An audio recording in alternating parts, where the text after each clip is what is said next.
बात करेंगे कुदरत के कहर की। 2 दिन की बात करेंगे और 2 तस्वीरें आपको दिखाएंगे। जी हाँ, कुदरत के कहर की 2 तस्वीरें 2 दिन के भीतर ही सामने आ गई है। पुणे के पास अंब गांव में पूरे गांव पर भी पहाड़ टूटकर गिर पड़ा है। पूरा गांव मलबे के नीचे दबा है। राहत बचाव कार्य हालांकि जारी है। यहां अब तक 23 लोगों के शव निकाले जा चुके हैं। उधर उत्तराखंड के आसमान से एक बार फिर बादल फट गया है। टिहरी इलाके में बादल फटने की खबर आई, जहां पर 6 लोगों की मरने की पुष्टि हो चुकी है, लेकिन अब भी कई लोग मलबे में दबे हुए हैं। 7 से 8 घरों पर मलबा गिर चुका है। दब चुके हैं 7 से 8 घर, जिसमें कि कई लोग बताए जा रहे हैं उस मलबे में दबे हुए हैं।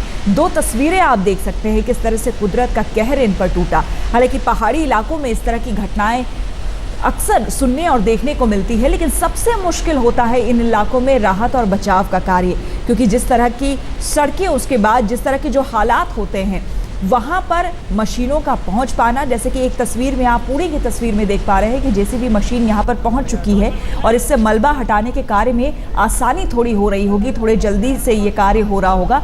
लेकिन ये हालात टिहरी में नहीं है। टिहरी की तस्वीरें बिल्कुल अलग है।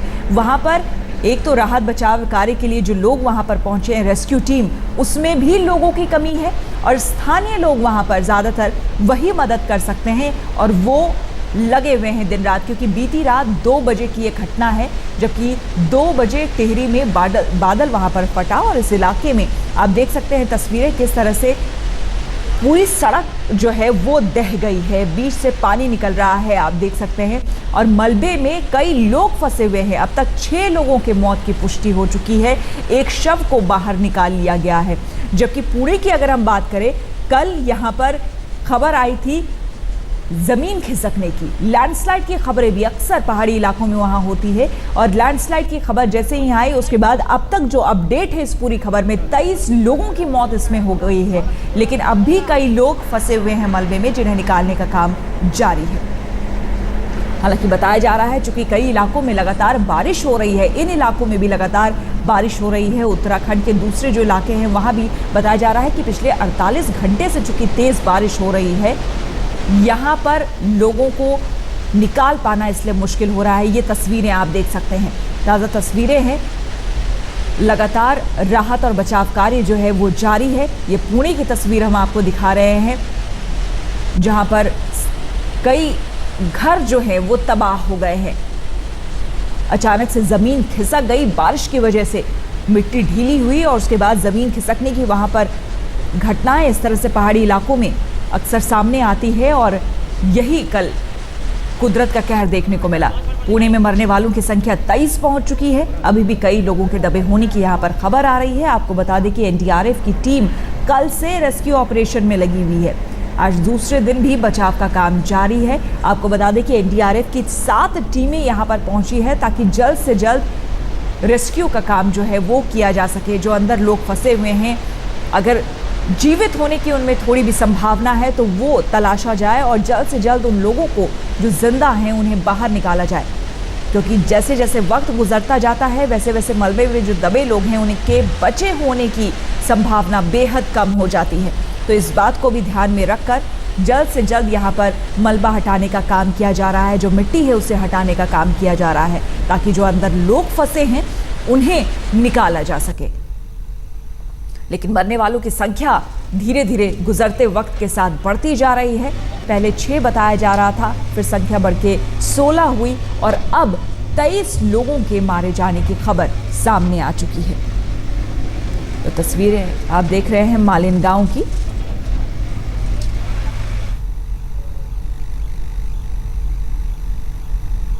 चट्टान फिसलकर लगभग 25 लोगों की मौत होने की आशंका जताई जा रही है।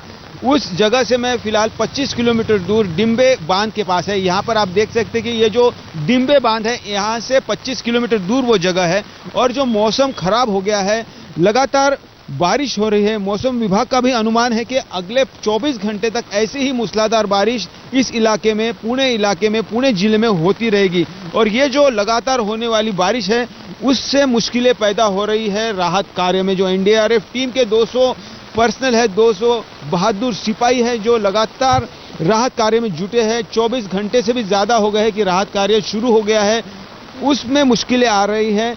ये जो मूसलाधार बारिश सबसे बड़ी वजह है कि राहत कार्य में देरी हो रही है।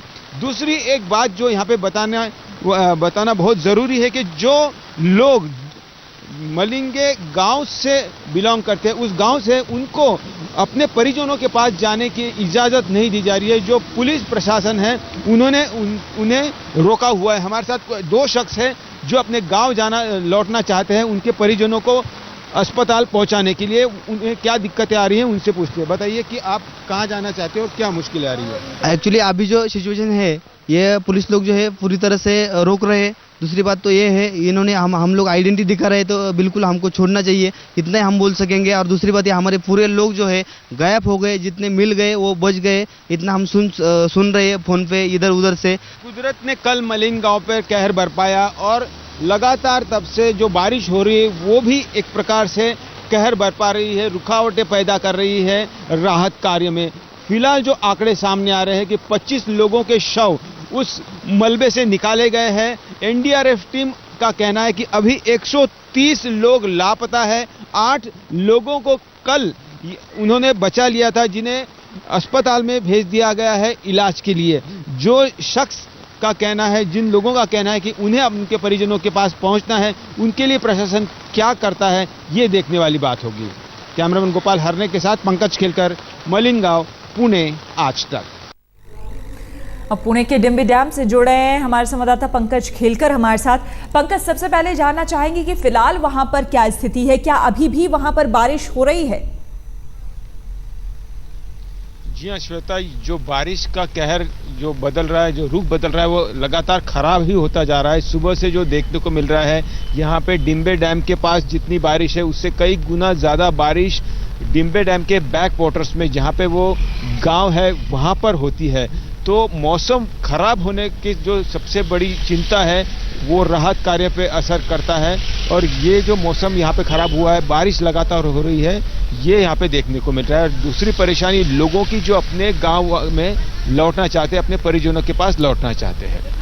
साथ ही पंकज जानना चाहेंगे, चूंकि आपने कहा कि अभी भी वहां पर बारिश हो रही है और मलिंग गांव जो कि पास में है, आपने कहा वहां पर ज्यादा बारिश होती है, ये बताएं कि वहां पर क्या ऐसे जब इस तरह की स्थिति हो जाती है तो अक्सर देखा जाता है कि रेस्क्यू टीम जो है कुछ समय के लिए रुक जाती है और इंतजार करती है बारिश के रुकने का, क्योंकि ऐसे में बड़ी मुश्किल होती है बारिश में रेस्क्यू कर पाना। तो फिलहाल वहां पर क्या रेस्क्यू ऑपरेशन जो है वो रोक दिया गया है या अभी भी जारी है? देखिए श्वेता, जो एनडीआरएफ के अधिकारियों से हमारी कल से बात हो रही थी, उनका ये कहना है कि भले ही बारिश और भी ज़्यादा तेज़ हो जाए लेकिन वो रुकने वाले नहीं है। जो बड़े बड़े एक्सकेवेटर्स उन्होंने वहाँ पर लाए हैं, जो अर्थ मूवर्स वो लाए हैं, भले ही वो जो ज़मीन गिरी है, जो मलबा बना हुआ है, वो और भी फिसलन सा हो रहा है, क्योंकि लगातार जो बारिश होती है तो जो पानी ऊपर से आता है तो जो मलबा है और भी फिसलन सा होते जा रहा है। लेकिन उस मलबे को धीरे धीरे हटाकर अगर उसके अंदर कोई जान बची है या कोई फंसा हुआ है, उसको बचाने की जो जद्दोजहद है, जो कोशिश है, वो लगातार जारी है। तो एनडीआरएफ का अधिकारी का कहना है कि वो तो रुकने वाले नहीं हैं और अपना काम जो है वो लगातार करते ही रहेंगे। इससे ज़्यादा अगर बारिश हो जाती है तो हो सकता है कि उन्हें कुछ देर के लिए अपना काम, राहत और बचाव का काम कुछ देर के लिए रोकना पड़े।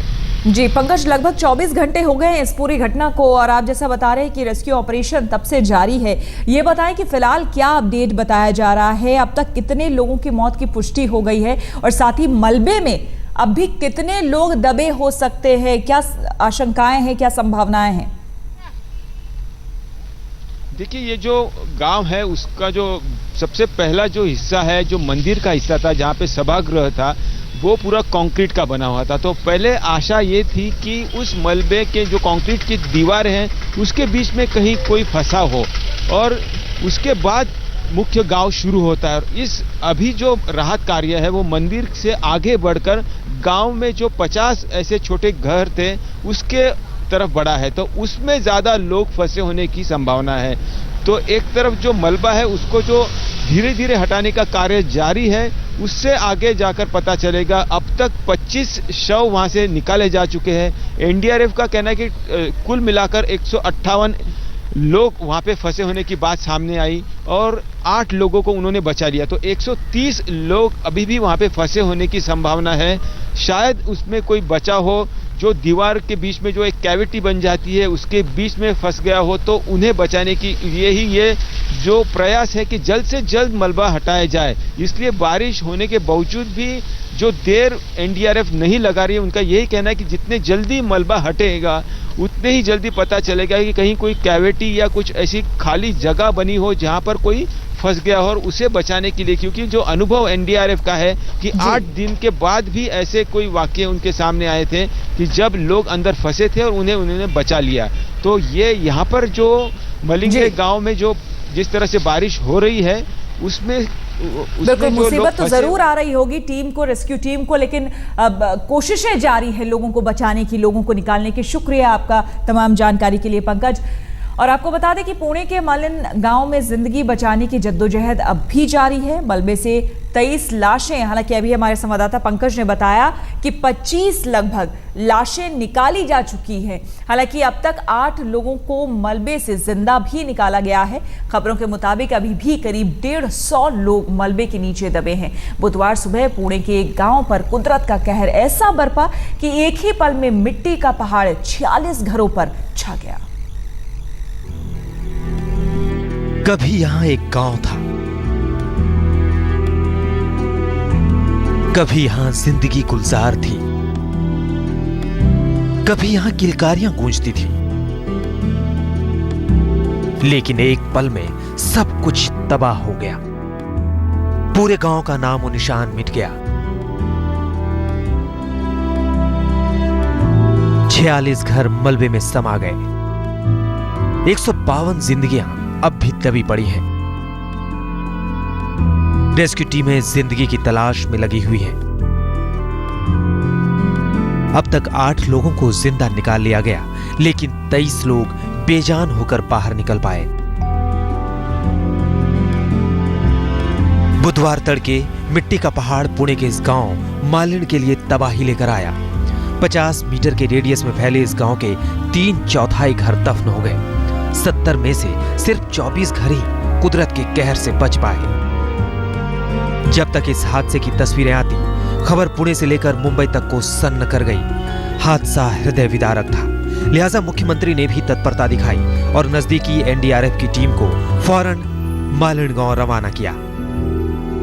राहत और बचाव दल के सामने सबसे बड़ी चुनौती थी जल्द से जल्द मालिन गांव पहुंचना, लेकिन पुणे से 90 किलोमीटर दूर दराज के इस गांव में पहुंचना आसान नहीं था। राहत के काम में लगी टीमों को 5 किलोमीटर पैदल चलकर पहुंचना पड़ा। रेस्क्यू की 7 टीम राहत के काम में अब भी जुटी हुई हैं। मलबे में दबे लोगों में 61 बच्चे, 60 महिलाएं और 31 पुरुष हैं। गांव वालों के मुताबिक कई दिनों की लगातार बारिश की वजह से पहाड़ी की तलहटी में कई दिनों से जमीन धंसती दिख रही थी, लेकिन ये इतनी बड़ी तबाही का इशारा था, इसका अंदाजा भी नहीं था। देखते ही देखते जैसे चारों तरफ भूचाल आ गया। तलहटी में बने ज्यादातर मकान मिट्टी के थे, वो फौरन मिट्टी के ढेर में बदलते चले गए।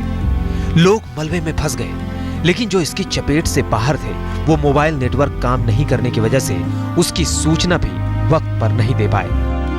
पंकज केलकर, मालिन गांव, पुणे, आज तक।